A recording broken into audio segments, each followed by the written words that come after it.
Olá pessoal, sejam mais uma vez bem-vindos aqui ao canal Entre Linhas. É o momento de nós explorarmos os assuntos que estão nas entrelinhas da lição da Escola Sabatina. Estamos gravando aqui a nossa 12ª lição desse último trimestre de 2018, que tem como título Organização e Unidade da Igreja. E como de costume, nós vamos explorar o que está nas entrelinhas. Por exemplo, nós vamos trabalhar sobre essa questão de Mateus, deixa eu confirmar aqui, Mateus 16, verso 19, o que liga e desliga. Mas lembrando que nós sempre trazemos aqui o contexto hebraico da origem dessa expressão, Ricardo? E não contextualizado segundo o nosso português aqui para tentarmos interpretá-lo.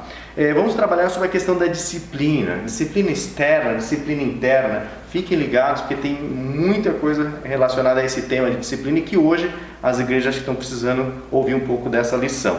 Vamos falar sobre igreja novamente, porque foi falado sobre ligar e desligar na terra. Vamos entender o conceito de igreja conforme novamente o contexto hebraico e também vamos trazer aqui o contexto grego, que é onde foi escrito, pelo qual a linguagem que foi escrito no Novo Testamento. E vamos falar também, mais uma vez, nesse canal, a primeira vez, sobre Cristo sendo o quê? A cabeça de esquina, ou seja, as pedras, pedra viva, pedra morta, pedra angular. Se você nunca ouviu falar, fique ligado que dessa vez você vai aprender um pouco mais sobre as entrelinhas da lição da Escola Sabatina dessa semana. Fiquem ligados, chama o vinho.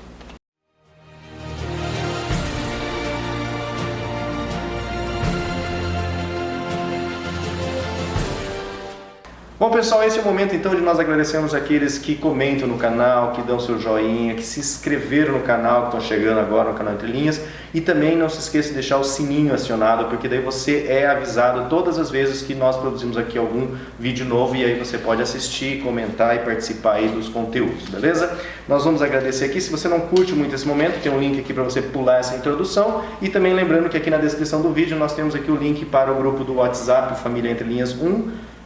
Onde troca-se bastante material, o pessoal discute bastante. O Família Entre Linhas 2, que é um grupo mais light, mais para troca mesmo do material só do canal. E temos também o link aqui para o Google Drive, onde estão todos os slides que nós produzimos aqui no canal, beleza? Então fiquem à vontade, utilize aí as descrições do vídeo para acessar essas informações. Vamos lá então agradecer alguns comentários aqui, peço licença. O Ivonei Kaffler Rezende, foi até o fim. E muito obrigado por ter esclarecido umas dúvidas minhas. Que bom, Ivone, a gente nem sabe quais eram as suas dúvidas, mas o Espírito Santo guia e iluminou aí.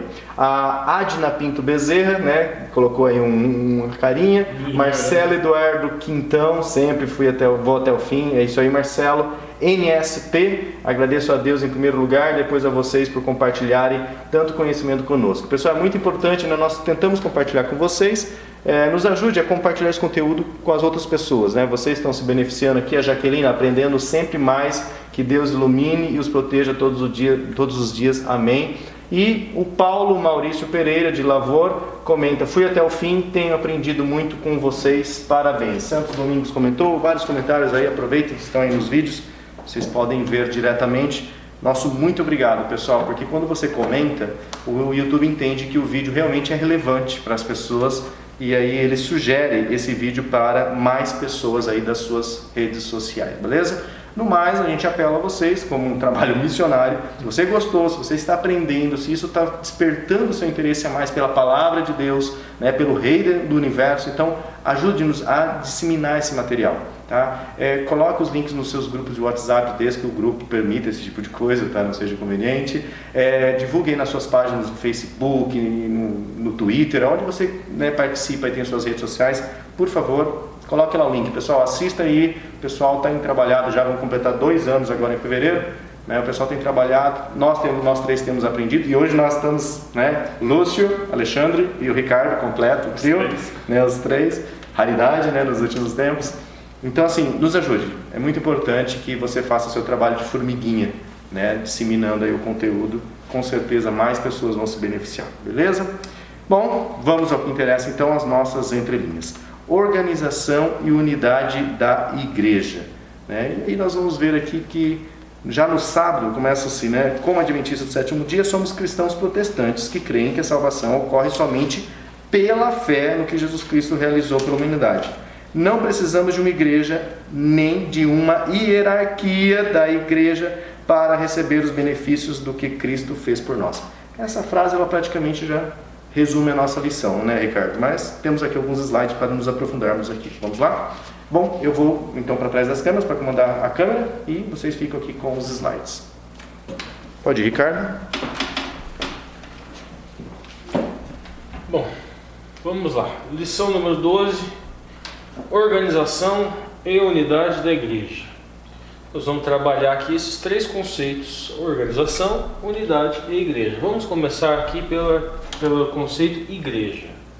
Eu trouxe aqui uma passagem, eu trouxe lá o Shemot 35.1, é o Êxodo 35.1, que fala o seguinte. Alexandre, lê pra gente aqui.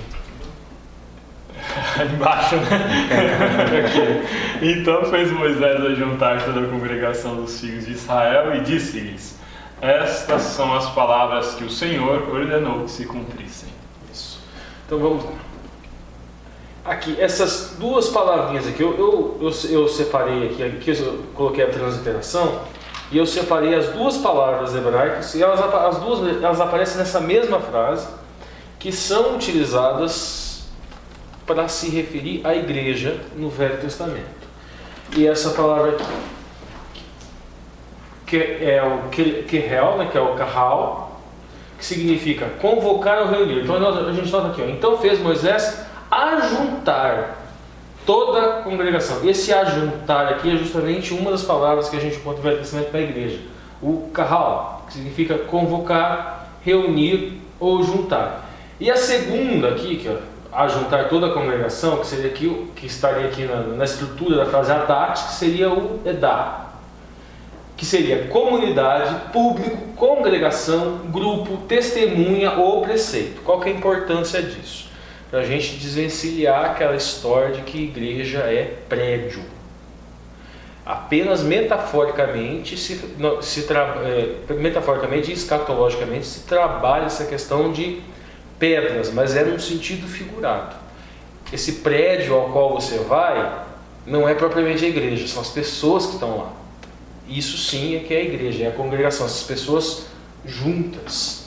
Interessante aqui dessa congregação, que seria, que aqui na estrutura da frase Adat, seria Edá, a raiz dessa palavra é Eret, que significa testemunha ou testemunho, evidência. Justamente aquelas pessoas que viram aquele Cristo ressuscitado, elas serviam de quê? Elas serviam de testemunho. Elas eram testemunhos vivos, ou seja, a igreja ela é um testemunho vivo do Cristo que ressuscitou, do Cristo, do Messias que está vivo. Seguindo aqui, o próximo ponto aqui é essa palavra aqui. Essa palavra Adon, ela se escreve justamente com as mesmas letras de Edá, que seria um Aleph, um Dalet e um Rei. Se nós fôssemos transformar essa palavra aqui num verbo, vamos dizer assim, a única diferença seria os sinais massuréticos embaixo. Nós poderíamos buscar essa palavra aqui, que ela significa adornar, colocar joia, usar, passar ou acontecer. Nós encontramos lá no Apocalipse, no Apocalipse 21:2, a cidade santa, ou seja, Nova Jerusalém, que descia dos céus da parte de Deus, adornada como uma linda noiva. Essa alegoria da Nova Jerusalém como noiva, ela não é algo inédito, não é o que João criou da cabeça, não, está dentro da cultura da época e nós vamos resgatar um pouco isso. Vamos lembrar então que esta comunidade, essa palavra hebraica, Edá, que significa comunidade, essa palavra hebraica aqui que seria elas têm justamente a mesma raiz etimológica, comunidade e adornar. E essa mesma raiz, e essas duas palavras com a mesma raiz, ela pode perfeitamente construir essa frase aqui, ó, Nova Jerusalém que veio adornada, linda como noiva, ou seja, a testemunha fiel, que é a igreja, que é a esposa, adornada como noiva, porque ela prega o evangelho, ele prega uma palavra santa, uma palavra kadosh. Vamos continuar. Questão de igreja no grego, Iglesias, aparece 110 vezes no Novo Testamento, e que significa de fora ou para fora. Iglesias vem do verbo kaleo, que significa chamar. Então, é chamar literalmente então significa chamado para fora, ou chamado de fora. Como assim? É preferível se utilizar essa primeira, chamado de fora. Chamado de fora para dentro. Essa comunidade, a função dessa igreja é justamente chamar. Lembra que a gente sempre vem aqui reforçando a questão do Shalia, ou apóstolo, que é o enviado. Ele é enviado por quê? Porque ele leva um vaikra, ele leva um chamado. Um chamado de quê? Um chamado do esposo, ou do pretenso noivo, para a pretensa noiva. Então, o primeiro papel dessa igreja aqui, a primeira questão organizadora dessa igreja aqui é o chamado.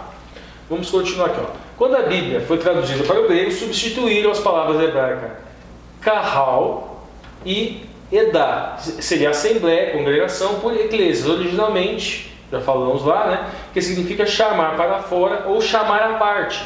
Um corpo escolhido ou separado de uma grande massa de gente. Tem o significado básico, né? É o ecletos, que seriam chamados para fora, também chamados à parte, em um corpo escolhido, separado de uma grande massa de gente. Ficou repetido aqui, agora que eu percebi, ficou repetido aqui essa frase.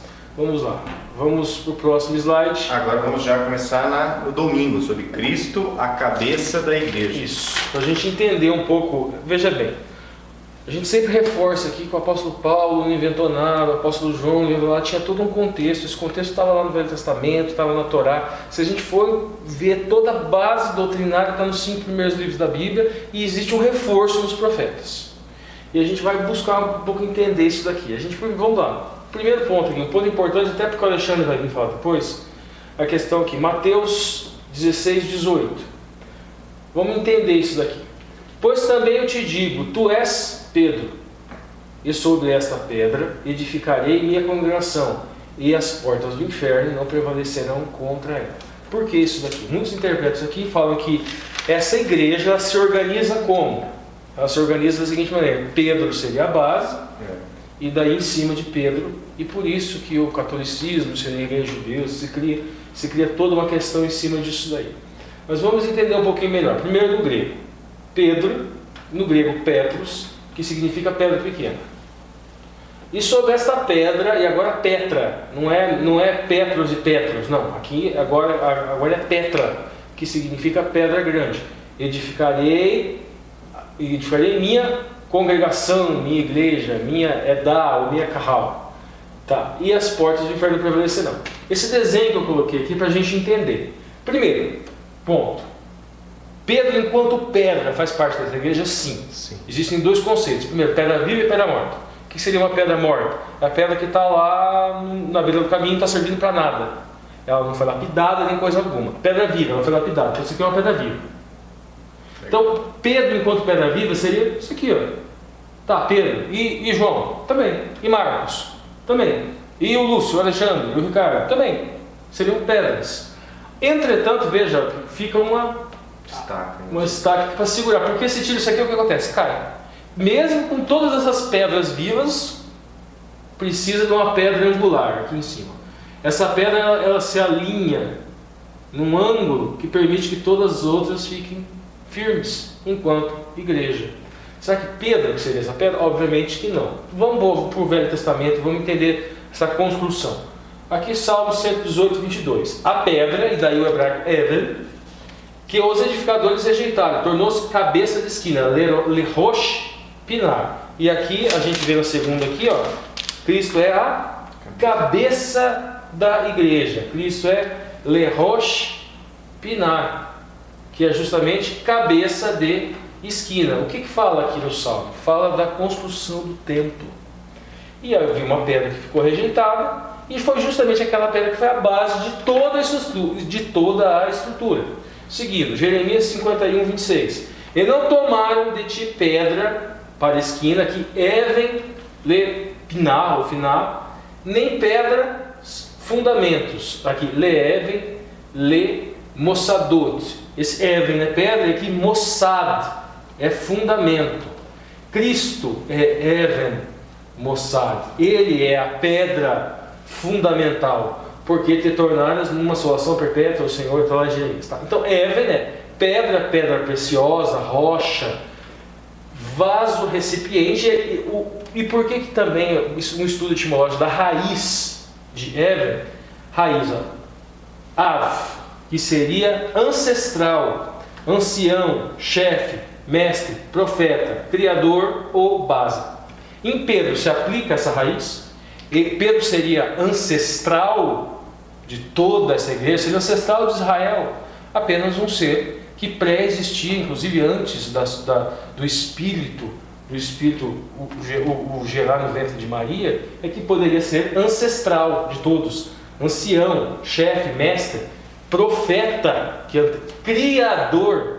Então nós temos toda essa conotação também ali. Rosh, no caso, cabeça, chefe, líder, seriam as básicas, pico, cume, começo, início. Inclusive a gente fala Bereshit bara Elohim, no princípio criou Deus. Esse princípio, esse Reshit, significa tanto princípio como rocha. Então nós também temos essa evidência lá no Bereshit, lá no Gênesis, ramificação, superior, companhia. Tá, e aqui o pinar seria esquina, canto ou ângulo. Então o apóstolo Paulo, quando ele constrói essa alegoria aqui de Cristo como sendo cabeça da igreja, ele tem toda esta base etimológica e cultural por trás. Bom, seguindo, eu falei do templo, né? Então veja bem, esse templo é o Mishkan. Vamos lá no Shemot 39:22. Assim se acabou toda a obra do tabernáculo, da tenda da congregação. Lembra que nós falamos que a igreja enquanto congregação? Só que veja bem, aqui no Mishkan ou no tabernáculo está também simbolizado, não vamos falar de todos os símbolos, vários pontos referentes escatologicamente a essa igreja. Esse Mishkan seria, no caso, o tabernáculo. Aqui Ohel seria a tenda. E aqui o Meod, Moed, que seria, no caso, a congregação. E os filhos de Israel fizeram conforme tudo que o Senhor ordenara a Moisés. Toda essa estrutura aqui, a gente já teve até uma discussão no grupo, inclusive, falava assim, tudo do tabernáculo é Cristo. Não é que tudo é Cristo. Simboliza, tudo é tselem, tudo é imagem, mas não só de Cristo. É a imagem de Cristo e é a imagem também da igreja. Então tem referências lá que trabalham justamente essa conexão. E quando foi dada a ordem a Moisés a construir o Hakodesh, ou seja, o santuário, foi da seguinte maneira: para que seja uma habitação para mim. Habitação para quem? Para que o Eterno ia habitar com Israel. Israel é a esposa. Então isso aqui é um local de habitação. Então essa etimologia a gente traz também para essa ideia de igreja. O que é a igreja? Igreja é o local, é a coordenada de espaço onde o Eterno tem intimidade com a esposa. A gente busca isso daí lá do Velho Testamento. E a gente tem aqui também o Shemot 38, 24 e 25, que vai utilizar a palavra Edá, que seria uma das palavras para a igreja. E a prata, eles doaram prata e ouro e outras pedras para construir o santuário, né? E a prata dos arrolados da congregação, de Haedá, foi 100 talentos, 1775 ciclos, conforme o ciclo do santuário. Esse ciclo do santuário, a última coisa que eu quero destacar, e o Lúcio Alexandre volta, isso aqui foram donativos, foi a participação dos filhos de Israel, para que se fizesse esta organização, essa coordenada de espaço na qual o esposo, no caso o Eterno, iria ter intimidade, iria estar conectado, vinculado com a esposa. Esse é o início de organização e de unidade.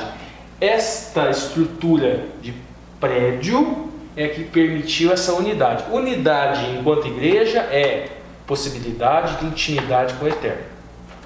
Bom, pessoal, agora continuando com essa linha de raciocínio sobre o que nós entendemos aqui, o que é igreja, o que é comunidade. A lição vem trazendo agora, principalmente no dia de segunda-feira, liderança servidora. E nós vamos querer explorar duas entrelinhas aqui. A primeira entrelinha é sobre a questão da organização institucional, ou nós devemos ser uma unidade familiar. E outra questão, já que é unidade familiar, organização institucional, vamos trabalhar um pouco sobre a escravidão ainda é apoiada pela Bíblia? Né? Ou seja, muitas vezes você ouve alguém defendendo, né, que algumas coisas do Velho Testamento ainda estão, né, nós adventistas fazemos isso, né? E muitas coisas ainda vigentes do Velho Testamento. Mas será que pena de morte, escravidão, essas coisas ainda são vigentes? Não cortar o cabelo. Não cortar o cabelo, muitas coisas. Fiquem ligados. Vamos começar então agora, Alexandre, sobre a nossa organização. Né? A lição traz sobre como deve ser um líder da igreja, e eu concordo muito com isso. Mas nós temos duas linhas de raciocínio, né? Como que a gente pode seguir? Nós podemos ir para ser uma instituição com ISO 9001 ou tem que ser diferente disso? Eu diria que esse elemento ele pode servir de transição do estudo de domingo para segunda-feira. Porque domingo compara a relação do esposo com a esposa, a relação de Cristo com a igreja. E na lição de segunda-feira vem falando de volta de Cristo como exemplo de líder. Um líder que não é líder para ser glorificado, um líder que não é um líder para ser exaltado, para ser servido, mas líder como sendo aquele que serve. Se a gente for pensar agora a igreja enquanto uma unidade familiar, a igreja é um corpo de membros, é um corpo de irmãos, nós somos irmãos. Legal. Irmãos dividem tarefas, irmãos se organizam na execução do ofício que o Pai manda, e o Pai é Cristo. Então, nessa compreensão de Cristo como Pai, Deus como Pai, nós como seus filhos, Ele o cabeça da casa, né? Nós agimos agora dentro de uma lógica que é de fraternidade, que é de comunhão. Eu estou preocupado com o bem-estar do próximo, eu estou preocupado com o andamento dessa casa de forma organizada. Essa unidade. E se a gente pensar agora também enquanto o esposo e nós a esposa ou a noiva, a mesma coisa. Dentro dessa lógica interna aqui, a esposa é vista como aquela que cuida, como aquela que zela, e de igual forma nós somos responsáveis pelo zelo, pelo cuidado dentro da igreja. Um problema, me parece, é quando nós, dentro de uma ideologia, e nosso mundo ele é recheado de diversas ideologias, sim, mas dentro de uma ideologia do empreendedorismo, da ideia da qualidade total, a gente começa a atribuir para a igreja um funcionamento que é empresarial, com planos de meta, com cotas de coisa para se cumprir, nós com temos plano de managers meta para isso, plano de meta para dízimo, plano de meta para batismo, plano de meta para tudo. Ter meta, ter alvos, ter objetivos não é o problema, mas a lógica empresarial que mobiliza essas metas, ela é problemática. Você começar a cobrar de um irmão da igreja que ele haja de tal ou tal forma para produzir, para atingir algo, para atingir meta, se ter um sistema de qualidade total, com ranqueamento de irmão, gente, isso é uma coisa, desculpe, mas isso é uma coisa absurda, é uma coisa que não tem espaço, não deveria ter espaço no seio familiar. Se a nossa ligação dentro da igreja é uma ligação fraterna, ela não é uma ligação empresarial, ou é uma coisa ou é outra. E essa tentar visão, encontrar um bom senso. E essa visão ela vai poder nos distorcer, levar para um caminho bem distante da próxima lição, que vai ser quarta-feira, né? Que a gente vai, não a próxima agora, mas nós vamos trabalhar sobre a questão da disciplina. Né? Isso sucintamente, Lúcio. Eu sirvo a você por quê? Porque eu te amo, porque você é meu irmão. Você retribui isso comigo, agindo de uma forma correspondente comigo, porque você me ama, porque eu sou seu irmão.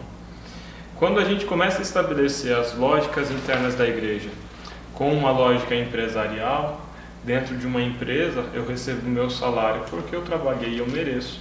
A empresa me deve. A gente começa a olhar para a igreja daí assim, por que eu vou na igreja? Que tipo de serviços estão sendo prestados ali? Não vale a pena eu ir para a igreja. Por quê? O pastor nunca foi visitar na minha casa?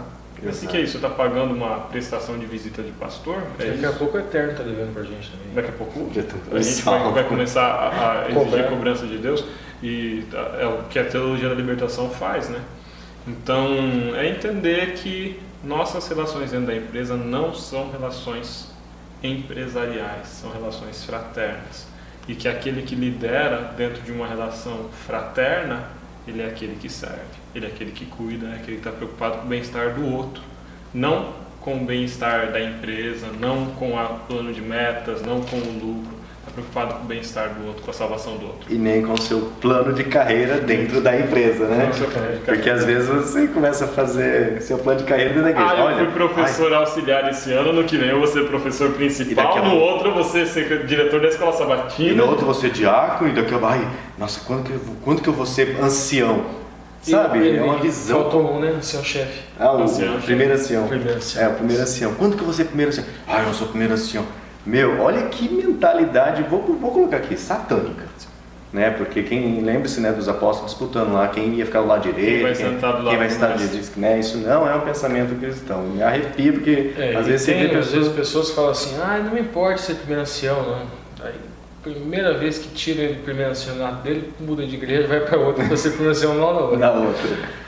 É complicado, pessoal. Então fica aí uma reflexão das entrelinhas sobre essa liderança servidora. Ainda na liderança servidora, já que a gente está falando de servos, né, a gente vai falar um pouco aqui sobre a questão da escravidão na Bíblia. É um tema, né, sobre a questão da relação. O Alexandre nos trouxe aqui uma fala sobre a questão da relação fraternal.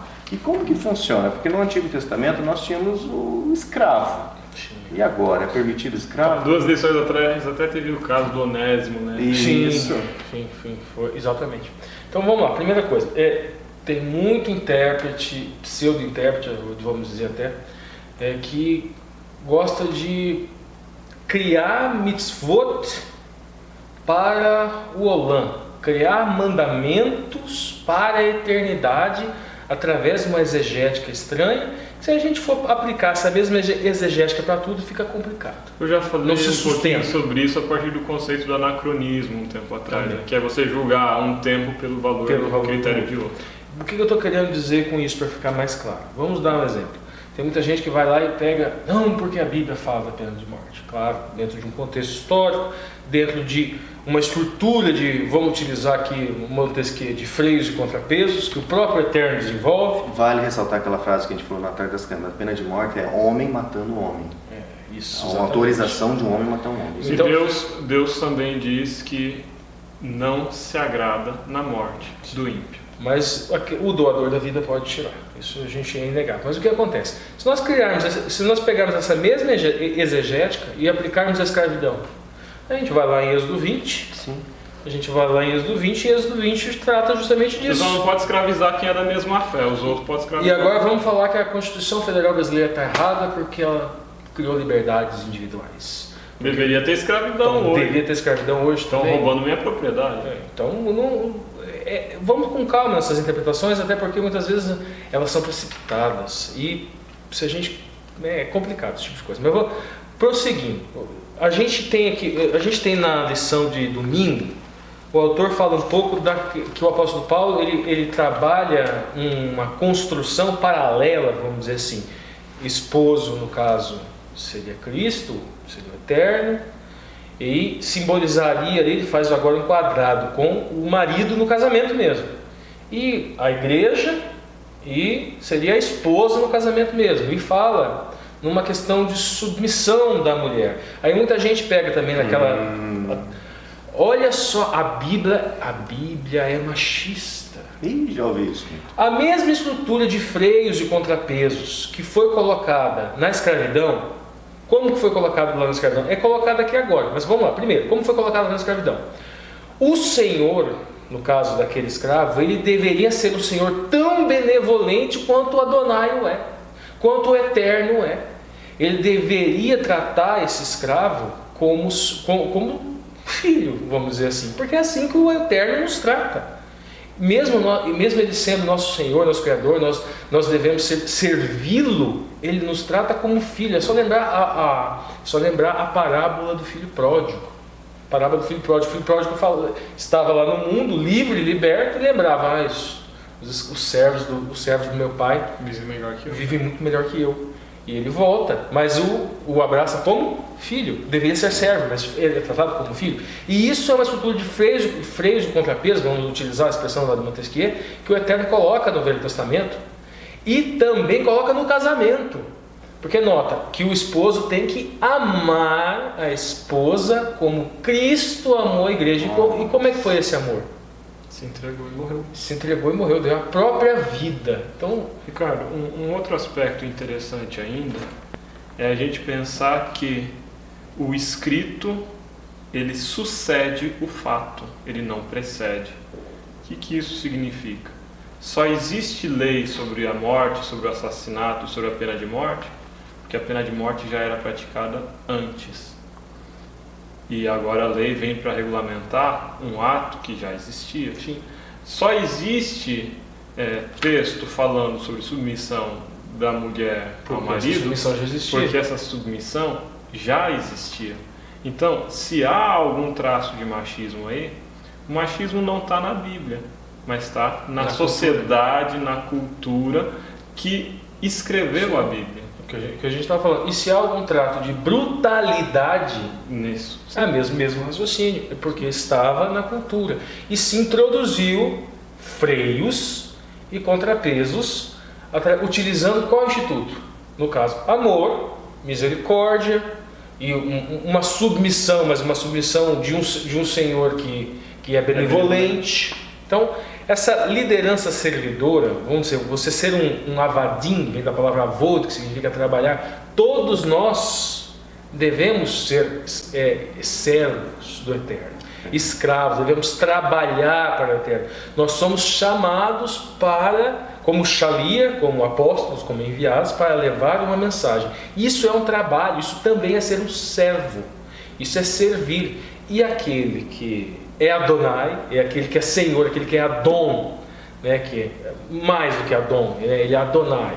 Ele se aniquilou, se esvaziou, se fez servo. Enquanto servo, ele se fez servo justo e fiel, ele se fez pecado, ou seja, se esvaziou e se esvaziou e se esvaziou e se esvaziou, e nós, míseros mortais, queremos ser grandes. Nós queremos encher, né? Então, liderança servidora é isso. O Alexandre já falou essa questão do servir mútuo, mas tem essa questão do exemplo do Eterno que a gente tem que adotar também. Legal. Prosseguindo agora para terça-feira, preservando a unidade da igreja. Nós vamos trabalhar, tudo bem, nós falamos sobre a cabeça que é Cristo, a cabeça da igreja, falamos aqui sobre como nós podemos ser uma liderança, mas qual seria a base que a liderança da igreja deve seguir? Né? E aí nós vamos ver, né? Eu vou ler lá 2 Timóteo, que são as passagens aqui que o autor propõe na pergunta 3, 2 Timóteo 2,15 e Tito 1, verso 9. Então, primeiro, 2 Timóteo 2,15, diz assim: procura apresentar-te a Deus aprovado como obreiro que não tem que se envergonhar, que maneja bem a palavra da verdade. E depois, em Tito, capítulo 1, verso 9, vamos ficar nesse primeiro. Vamos ficar nesse aqui. Manejar a palavra bem, a palavra da verdade. Isso, mas é que tá. Manejar a palavra da verdade. Vou começar sobre algo prático primeiro. Gente, muito comum, a pessoa acabou de se converter na religião, vamos pegar a pessoa, coloca para pregar, coloca para não sei o que, e a pessoa não está pronta ainda. A pessoa ainda não tem aquela familiaridade com a palavra, não tem aquela familiaridade com a instrução. E vai à frente e a gente está expondo aquela pessoa a um tipo de trauma que ela pode nunca mais se recuperar.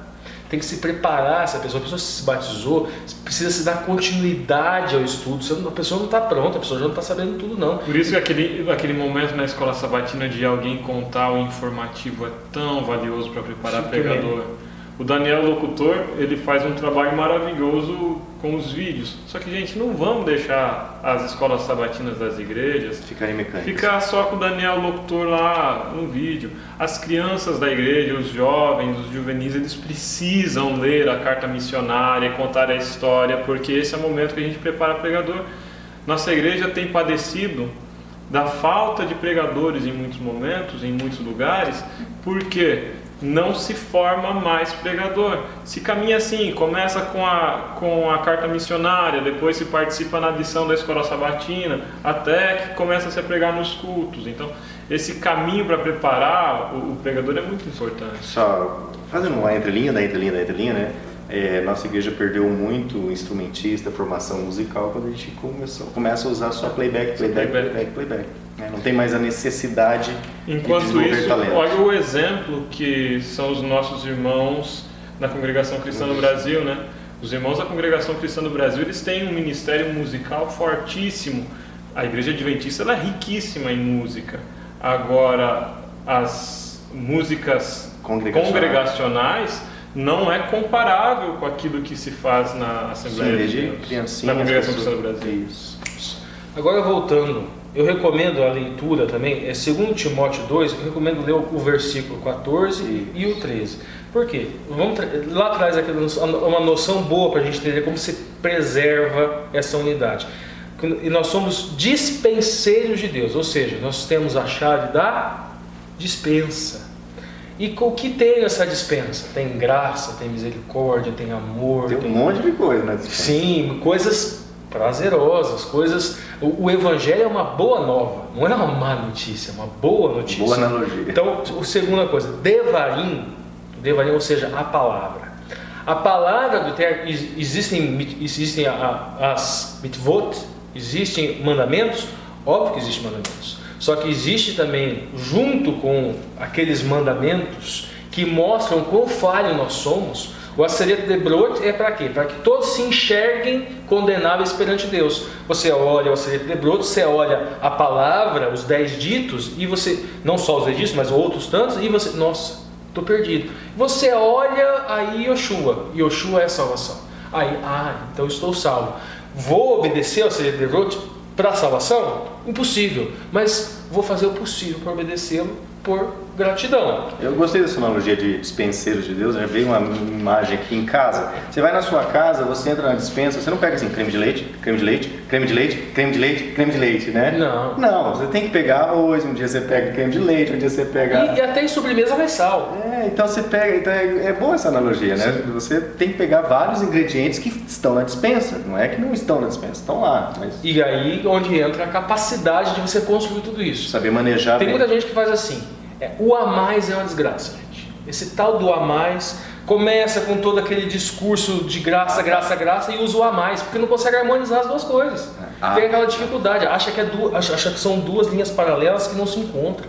Não, é uma linha só. E o dispenseiro tem que ter essa capacidade, igual o Lúcio falou, de saber onde que vai a pitada de sal, onde que vai o doce, onde que vai... Qual vai ser o prato do dia? Sim. Qual vai ser o prato do dia da semana? Legal. Então, esse é o sentido de perseverança, terça-feira. Legal. Vai ler Tito ainda? Tito 1, Podemos ler, manda lá. Falando sobre os bispos, né, todas as qualidades que um bispo deve ter, mas no verso 9 ele fala assim, apegado à palavra fiel, que é segundo a doutrina, de modo que tenha poder tanto para exortar pelo reto ensino, como para convencer os que o contradizem. Pronto, a gente falou, como falou no primeiro enunciado lá, falamos dos cuidados que deve ter ao se adquirir. Nós somos dispenseiros, nós temos que ter essa capacidade de tirar. Agora a questão de doutrina, Elakar e a Torá. Falamos semana passada de didaquê, a expressão grega para doutrina. Isso. Ela pode ser tanto o ato de ensinar quanto o conteúdo. Lakar seria, hebraico, seria o ato de ensinar, que ele tem uma conotação de algo que foi comprado, adquirido. Foi adquirido, obviamente, ele é adquirido, ele é comprado com o sangue de Jesus, é adquirido através do Espírito Santo. Essa doutrina, Deus nos capacita nessa doutrina. E o conteúdo é o quê? É a Torá, que significa instrução. São os 5 primeiros livros da Bíblia. Tudo que é doutrina tem que passar pelo filtro da Torá. Tudo. Aquilo que os profetas falaram, passa pelo filtro da Torá, você vai ver que passa tranquilamente. Tudo que está no Novo Testamento passa pelo filtro da Torá. Todas as cartas de Paulo, tudo tem que passar pelo filtro da Torá. E tem coisa que é explícita, é ridículo de tão explícita do que ele faz. Nós temos que ter essa capacidade.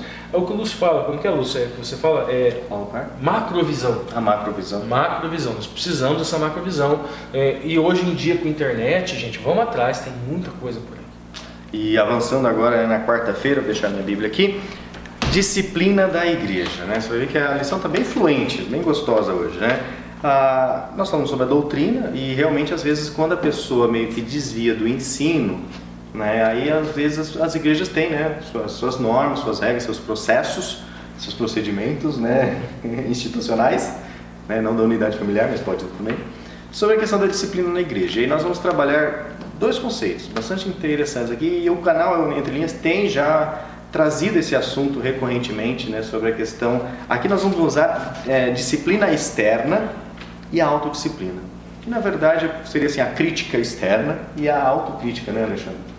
Passa em termos de complementaridade, mas não se equivale, porque a crítica ela é num sentido de análise. Isso. E a disciplina ela é num sentido de prática. Então vamos tentar elaborar. Eu até esqueci de introduzir, né? É interessante aqui, porque assim, eu sou professor, o Alexandre também é professor, e nós usamos nas nossas grades curriculares o termo disciplina, né? Ou seja, sim, você está lá com o aluno, você está passando conteúdo, está passando ensino. Fique ligado, é bem interessante essa fala. A gente entende muitas vezes a disciplina enquanto um castigo ou enquanto uma punição. A punição não é disciplina. São coisas diferentes. Que interessante. Disciplina é a atitude de domínio próprio, é a atitude de controle e de formatação a um conjunto de regras. Isso é disciplina. Quando alguém fala fulano é muito disciplinado, fulano vive muito de acordo com aquelas regras. Então você pensar que a disciplina ela é um ato de repreender, de punir, de castigar, é ter uma compreensão equivocada da própria ideia de disciplina. A disciplina ela pode ter uma origem externa, quando os valores aos quais eu me adequo, eles estão fora de mim. Então, eu sou punido por ser de um comportamento desviante e com medo dessa punição, eu desenvolvo um comportamento de acordo com aqueles critérios. Eu sigo os processos, eu sigo os critérios. Por medo. Por medo. Então, toda disciplina que ela é baseada no castigo, na violência, ela é uma disciplina burra, se a gente for pensar em termo religioso. Por quê? A religião ela não passa, e as boas novas, o evangelho não passa da ideia de salvação. Alguém que cumpre qualquer coisa sem amor a Cristo e sem entender aquilo que está fazendo, tem sentido de salvação para ele? Então você pode ser um bom adventista adestrado, que levou tanta chicotada, que tem medo de pensar e de fazer qualquer coisa que vá contra os seus princípios, por medo, porque os princípios não são seus, são os princípios da igreja. Agora, e eu acredito que esse é o caminho mais interessante para se desenvolver a disciplina, é possível se desenvolver uma disciplina interna, e aí eu chamo isso de autodisciplina. A primeira disciplina, a disciplina externa, ela é causada pela crítica. Então o outro me critica, o outro me ataca, uma crítica que está voltada para fora. E eu tento me adequar para evitar a crítica. Pelo julgamento do outro, eu me adequo. A disciplina interna ela parte da autocrítica. E aí eu gosto muito do capítulo 1 do Abraham Joshua Heschel, God in Search of Man. Não é o capítulo 1, é o livro 1, que são vários tomos dentro do livro. Heschel fala que é preciso que nós coloquemos todas as nossas crenças sob o juízo da dúvida e da crítica. Legal. Percebe que agora não é uma crítica que está voltada para o outro, não é uma crítica que está voltada para as doutrinas da igreja, é uma crítica que está voltada para dentro de mim mesmo, para as minhas atitudes, para o meu comportamento, para as minhas crenças, para a minha fé e para as doutrinas que eu sigo. Então não é eu levantar na igreja e falar assim, a trindade não existe e começar a polemizar com os outros. Não, essa é uma postura errada. Eu vou questionar essa doutrina dentro de mim. Como que eu faço isso? Aí eu tenho os elementos externos que nos fornecem a verdade. O Espírito Santo, a oração, a manifestação de Deus, mas em especial a Bíblia, que é o canal de comunicação. Isso é muito saudável. Então, eu preciso, a Bíblia fala que ter tal e tal atitude é errado. É errado por quê? Qual que é a lógica interna da Escritura que me informa que isso é errado? Agora, não é um medo de um castigo externo. Eu complemento a sua frase, qual que é o pensamento que Deus tem quando externa isso, que isso é errado? Isso que eu... Não é questionar a validade da lei. Não é questionar a veracidade da doutrina. Bem diferente. É questionar em mim o porquê, o motivo e qual a aplicabilidade disso, qual o sentido disso na minha vida. Qual vai ser a consequência dessa segunda posição? A autodisciplina. Se a gente for pensar na nossa relação para conosco mesmo, autodisciplina, autocrítica. Eu critico a mim mesmo, eu volto as lentes da análise, da dúvida e da crítica para mim mesmo, para minha prática de fé, me analiso. Essa autocrítica leva a um processo de consciência. Tá bem? Qual vai ser a relação que ela vai me levar com Deus? No primeiro sentido, eu posso ter ódio de Deus, porque Deus é um Deus que usa os outros para me castigar. Eu posso ter medo de Deus, porque Deus é um Deus que pune. Nessa segunda lógica, que é o caminho mais difícil, porque ele exige reflexão, a nossa relação com Deus passa a ser a relação de servidão voluntária. Eu sirvo a Deus porque eu amo a Deus, porque todos os seus desígnios são verdadeiros, porque as verdades dele transformam a minha vida em algo melhor. Então eu sirvo a Deus voluntariamente. Essa é a diferença entre um processo de disciplina externa e uma autodisciplina, uma disciplina interna. Alguém que passa por esse caminho, quando olha para o outro, ele vai necessariamente ter uma posição de acolhimento e aceitação. Porque o caminho de disciplina do outro, não sou eu quem produzo, é o outro. O que eu posso fazer é levar Jesus para o outro, apresentar Jesus, ajudar ele a desenvolver os métodos e os elementos para fazer a autoanálise, mas esse processo ele é necessariamente guiado pelo Espírito Santo, não sou eu quem faço. Como que Jesus explica isso de forma muito clara? Mateus capítulo 7, versículos de 1 a 5. Por que julgas o cisco que está no olho do teu irmão? Tira primeiro a trave que está no teu olho. Então o processo de crítica ele deve estar voltado para nós mesmos. E aí tem um problema nas passagens ali de Mateus 16, 19, Mateus 18, 15 a 20. Porque Mateus 18, 15 a 20 fala de um pecado que é em referência a mim. Então quando alguém pecar contra ti, vá e argue tu e ele somente. Tá, mas o fulano cometeu um pecado contra si mesmo. Fulano não cometeu um pecado contra Deus. Por que eu vou julgar ele? Continuar o processo. Se pecares contra ti, vai. Não deu certo, 2. Não deu certo. 2 ou 3, né? A congregação. Siga isso aí. Sempre com espírito de conciliação. E nunca de acusação. E outra coisa, conciliação. Ricardo, se fulano pecar contra ti. Agora é possível. Fulano pecou contra si mesmo. Fulano pecou contra Deus. O que eu posso fazer? Eu posso admoestá-lo em Cristo Jesus. Eu posso buscá-lo num sentido de demonstrar para ele o caminho da verdade. Agora, mas também precisa de um bom senso, né? Não compete a mim julgar. Por exemplo, tem um outro aspecto agora, Ricardo. Só quero dar um exemplo. Vamos supor, nós três aqui temos intimidade. Não vou ficar caçando gente aqui, se não sei nem o nome.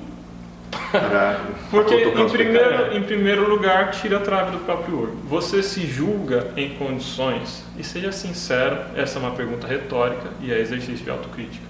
Você se julga em condição de julgar o próximo? Cuidado, porque com o mesmo critério com que julgar sereis julgados. E essa é uma pergunta da qual pode depender a salvação de muita gente. Tá, Alexandre, isso significa que todo mundo pode viver como quiser dentro da igreja? Eu posso matar criancinhas? Não. Uma coisa é compreender o processo de julgamento que é de Deus. Outra coisa é eu entender que a igreja precisa de uma organização institucional que respeite determinadas normas. Então, ou eu me adequo à igreja ou eu não me adequo a essas normas, eu posso ser disciplinado da igreja. Sim. Aonde se complica? Quando a gente confunde salvação com disciplina eclesiástica. Essa coisa de o que ligares na terra será ligado no céu, o que desligares na terra será desligado no céu. Para a salvação, se aproxima muito da doutrina católica medieval, que dizia que aquela pessoa que era excluída da igreja com um poder papal, ela estava condenada ao inferno. Cuidado com isso. Bom, pegando agora o que o Alexandre falou sobre Mateus capítulo 16, verso 19, lá tem, né, um trechinho que fala, né, o que você ligar na terra será ligado no céu, o que desligar na terra será desligado no céu. E essa passagem, ela é muito utilizada, né, por vários religiosos, né, dizendo, se intitulando, né, a chave de Deus na terra. É esse sentido mesmo? Ou seja, se eu expulsar uma pessoa da igreja, eu estou expulsando ela do céu, se eu ligar ela na igreja, eu estou ligando ela para o céu? É esse sentido?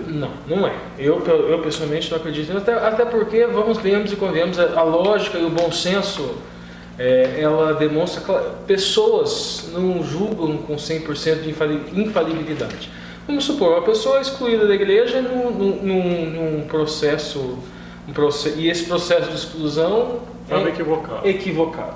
Tem até uma história de um pastor rolando pela internet lá, de que ele teria sido até perdido o emprego, coisa e tal, e depois de muitos anos a mulher que o acusou teria aparecido e dito, não, olha, ele não fez nada, coisa e tal, e foram chegar dando essa boa notícia para ele, e daí ele disse o seguinte, mas e a minha família? A minha família vocês vão me devolver também? Vocês vão devolver o emprego, mas e a minha família? E o meu casamento? E os anos de vida? E os anos de vida que eu perdi? Processos de exclusão são injustos. Quer dizer que, então, houve lá um processo lá de disciplina, de exclusão, esse processo é injusto, desligou. A lógica do bom senso dizem que não tem como se sustentar esse tipo de interpretação. Qual seria a interpretação, então? Bom, vamos lá. A gente tem o Targum, né, utilizando são notas de rodapé que vem com base no aramaico, no hebraico. E a interpretação é a seguinte, que isso de ligar seria o proibir, significaria proibir com autoridade de. E desligar seria permitir com autoridade de. Se faz uma associação dentro do judaísmo com as duas escolas, Shammai e Hillel. A escola Shammai mais rigorosa no sentido da obediência, dos mandamentos, das ordenanças, né? mais legalista, vamos dizer assim, que tem aquele viés mais legalista. E se fala o seguinte, proibir com autoridade de quem? No caso aí vinha do Sinédrio, ou seja, ligar uma ordem, mais ou menos assim. E o desligar seria permitir por autoridade dele, e era associado com Hillel, a escola Hillel, que era uma escola que pregava mais a graça, que pregava mais a misericórdia, mais a Hesed, né, que é a misericórdia do Eterno. Então, teriam esses dois pontos. Lembra que nós falamos do dispenseiro, que tem que saber as doses certas? Agora, acredito eu, e muitos intérpretes bíblicos acreditam também, que se aplica aqui também. E note o seguinte, lá a autoridade, mesmo que possa falar autoridade do Eterno, autoridade do Sinédrio, agora aqui no caso, a autoridade é de quem? Veja bem, proibir ou permitir, no caso com a autoridade de Yoshua. Então, os apóstolos, eles iriam com a autoridade de Yoshua. Por isso, toda aquela introdução que a gente fez, que Cristo é rocha, que é pedra angular, e que não é Pedro, não, é Cristo. A autoridade de Cristo, a autoridade que veio do Eterno. E o que seria esse proibir ou permitir, no caso, seria justamente o equilíbrio. O equilíbrio que é dado àqueles que vão levar o Evangelho entre a mitzvot, entre a lei, entre o Aseret Debrot, os 10 ditos, né? O Aseret Hadebrot, e a graça. É justamente o que o apóstolo Paulo faz. O apóstolo Paulo é um dispenseiro equilibrado. O apóstolo Paulo liga e desliga com equilíbrio. Ele neste sentido de associar lei e graça, permitir e proibir, o devido lugar da lei e o devido lugar da graça. É isso que significa esse ligarzinho. Muito legal, né, pessoal? Vale um joinha aí, não esqueça, dê seu joinha. Às vezes a gente assiste o vídeo, tá tão entretido com o vídeo que esquece de dar o joinha. Para aí, vira o celular, dê o joinha na TV, no computador, é muito importante. Bom, pessoal, continuando agora, vai ser a nossa última entrelinha, né? A quinta-feira, organizando para a missão. Eu tenho a nossa penúltima lição desse trimestre. Nós despedimos aqui do nosso pastor, o Miguel Santos. Nós tivemos o privilégio dele participar, gravou aqui uma lição conosco. E ele passou aqui 4 anos conosco, um pastor ungido por Deus, um pastor assim que serviu muito e que, né, deixou aqui um legado na igreja, que despertou a igreja para a missão. Por quê? Porque nós temos esse problema de às vezes nos transformarmos em uma empresa que, até a empresa, se ela existir por ela mesma, ela entra em colapso. Ela precisa existir, né, para atender as necessidades da sociedade. Imagina agora uma igreja. Então nós temos aqui 2 linhas de raciocínio bastante interessantes que ele vai trazer, que o Alexandre vai trazer, ele vai citar os autores depois, né, sobre a questão da revolução contínua versus a burocratização, né? Vamos entender esses 2 processos que tome cuidado aí com a sua igreja, com a sua comunidade, verifique qual caminho ela está tomando, né? Doutrina da Revolução Permanente. Doutrina da Revolução Permanente. Durante a Revolução Russa, ela foi encabeçada aí por Lenin, né? Tô falando de 1917. Tiveram 2 autores depois que disputavam a liderança da União Soviética depois que Lenin morreu. Não estou falando que nenhum deles é de Deus, não, tá, gente? Fiquem tranquilos. Um deles era Stalin, o outro deles era Trotsky. Toda criatura de Deus. Toda criatura de Deus. Stalin, ele dizia da ideia de uma revolução num só país. Ele dizia, é preciso consolidar o movimento revolucionário que nós temos na União Soviética. Já aconteceu a revolução, acabou. E agora, depois que a gente consolidar, talvez a gente vá para outro país. Trotsky era adepto da teoria da revolução permanente. Ou seja, a revolução só vai terminar depois que ela tomar o mundo todo. A gente vai crescer com a revolução na União Soviética, mas a gente vai fazer a revolução na Espanha, na França, na Alemanha, nos Estados Unidos, no México. A gente vai fazer a revolução pelo mundo todo e vai implantar nossos ideais pelo mundo. Quem ganhou a disputa? Stalin. Qual foi o resultado? Ele burocratizou a União Soviética. Então, cada vez mais o partido cresceu, cada vez mais as pessoas tinham menos liberdade, cada vez mais os ideais da Revolução de 1917 que eles tinham construído foram jogados para baixo.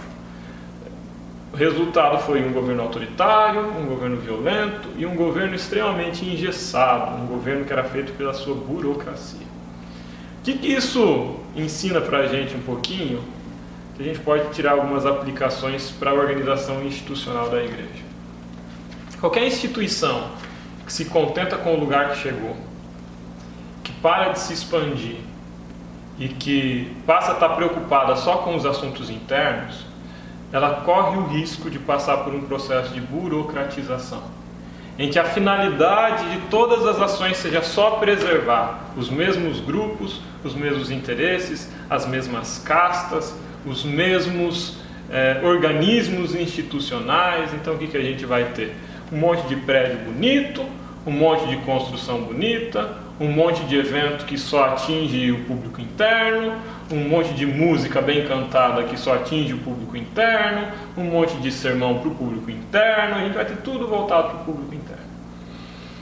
Agora a ideia de um movimento de expansão contínua e permanente é muito mais próximo daquilo que Jesus falou.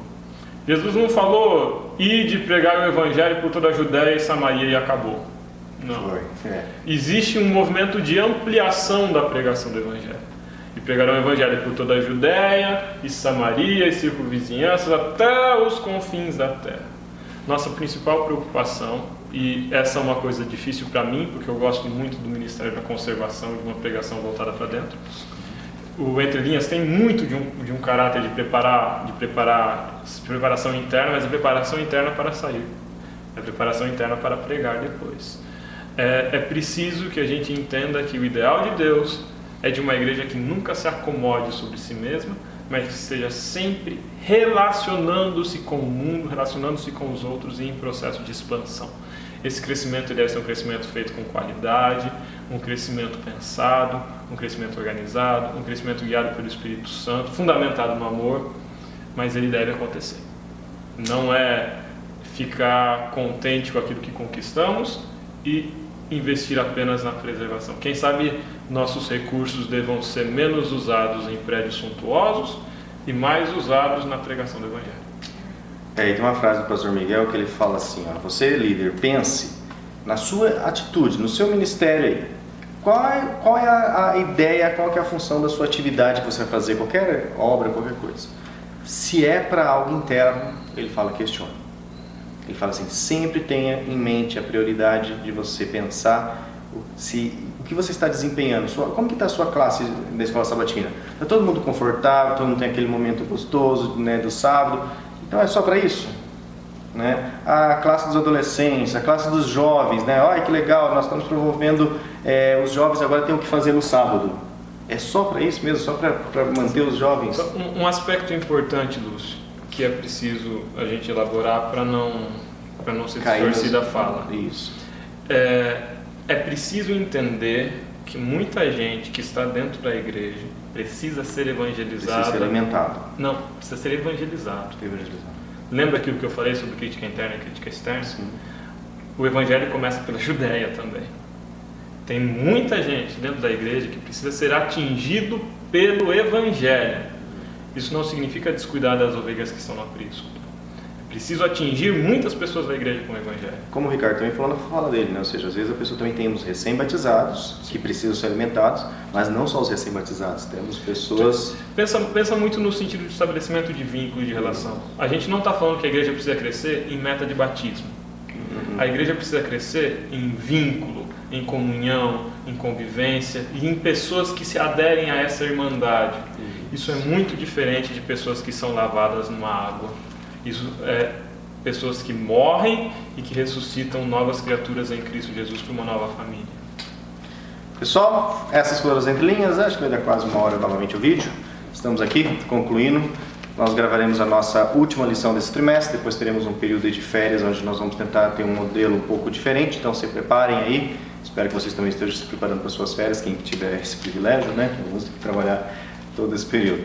Mas que Deus abençoe e que nós pedimos mais uma vez, né, a sua ajuda, né? Divulgue esse vídeo.